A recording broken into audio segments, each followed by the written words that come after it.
Family, સ્વાગત છે તમારું આજના નવા વિડીયોમાં। સૌથી પહેલાં તો બધાને જય સોમનાથ, જય શ્રી કૃષ્ણ, જય માતાજી। કેમ છો બધા? તો આજે હું તમારા માટે લઈને આવી છું મસ્ત મજાની રેસીપી। આજે આપણે દેશી રીતે વઘારેલો રોટલો બનાવીશું, જે કાઠિયાવાડમાં બહુ મસ્ત ફેમસ છે। તો આપણે આજે વઘારેલો રોટલો બનાવવાના છીએ। તો આપણે કેવી રીતે બનાવશું અને છેક સુધી તમે વિડીયોમાં બન્યા રહેજો તો તમને ખબર પડશે કે આપણે તેમાં શું વસ્તુ ઉમેરી છે। તો ચાલો આપણે રોટલો બનાવવાની શરૂઆત કરીએ। તે પહેલાં મારી ચેનલને સબસ્ક્રાઈબ ન કરી હોય તો સબસ્ક્રાઈબ કરી લેજો, બાજુમાં રહેલા બેલ આઇકોનને જરૂરથી ઓન કરજો, જેથી વિડીયોની નવી નોટિફિકેશન તમારા સુધી જલ્દીથી પહોંચતી રહે। તો ચાલો આપણે ફટાફટ વઘારેલો રોટલો બનાવવાની શરૂઆત કરીએ। તો આપણે વઘારેલો રોટલો બનાવવા માટે આપણે રોટલાનો ભૂકો કરી નાખ્યો છે। ડુંગળી છે, ટામેટું છે, છાશ, લીલા મરચાં છે, તેમાં સાથે એક લાલ મરચું પણ એડ કર્યું છે, લસણ છે અને લીમડો છે, અને બીજું આપણે ધાણા ભાજી છે અને રૂટીન મસાલા છે। તો ચાલો આપણે વઘારેલો રોટલો બનાવવાની શરૂઆત કરીએ। તો સૌ પ્રથમ આપણે તેલ લઈશું। આપણે 2 પાવડા જેટલું તેલ ઉમેરીશું। તો તેલ આવી ગયું છે, આપણે 1 ચમચી રાઈ ઉમેરીશું। તો રાઈ ફૂટી ગઈ છે, આપણે 1 ચમચી જીરું એડ કરીશું, અડધી ચમચી હિંગ નાખીશું, 5 થી 6 મીઠા લીમડાના પાન એડ કરીશું। ત્યારબાદ 2 નંગ સુધારેલી ડુંગળી એડ કરીશું। ડુંગળીને સારી રીતે તેલમાં સાંતળી લઈશું।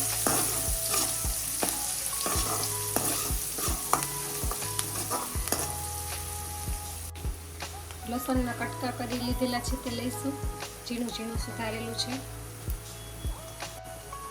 તેને પણ આપણે ડુંગળી સાથે સાંતળવા દઈશું।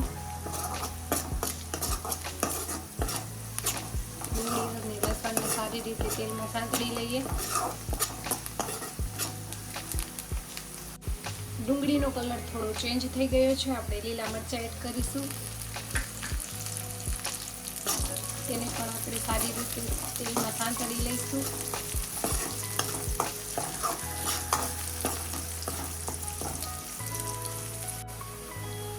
વચ્ચે વચ્ચે હલાવતા જઈશું।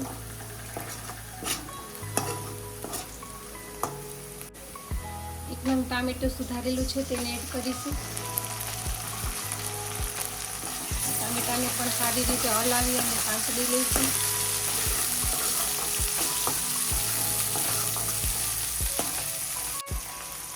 બધા મસાલાને સારી રીતે મિક્સ કરી લેશું।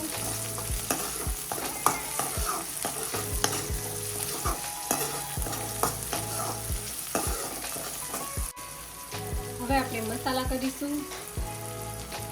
આપણે 1 ચમચી જેટલું નમક ઉમેરીશું, 1 ચમચી જેટલી હળદર ઉમેરીશું,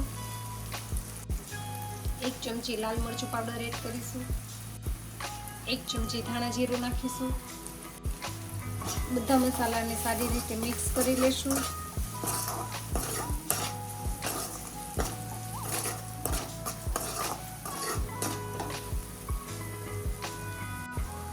હવે આપણે ભૂકો કરેલો રોટલો એડ કરીશું,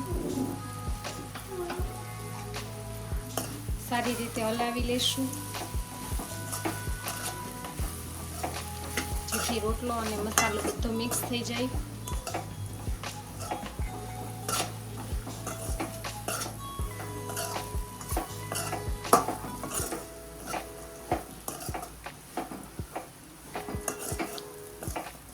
થોડી વાર માટે હલાવતા રહીશું।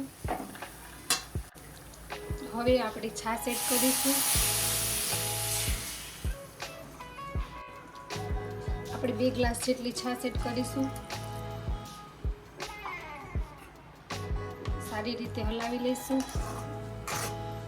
ગેસની ફ્લેમ હાઈ કરી અને તેને રોટલાને સારી રીતે છાશમાં પકાવી લઈશું। થોડી વાર માટે આપણે પકાવવા દઈએ। ધીમે ધીમે ઉકળી રહ્યો છે રોટલો, આપણે હલાવી લઈશું।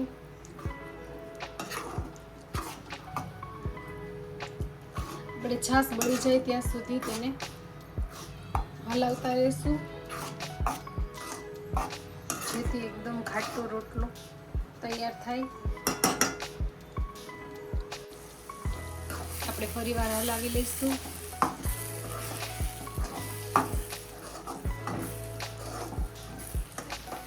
જેમ જેમ છાશ બળશે તેમ તેમ રોટલો ઘટ થશે, તમે જોઈ શકો છો.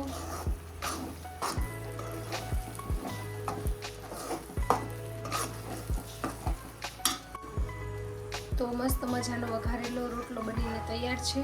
આપણે ઉપરથી ધાણા એડ કરીશું અને ચાલો સર્વ કરીએ. તો આપણે રોટલાને સર્વ કરીશું.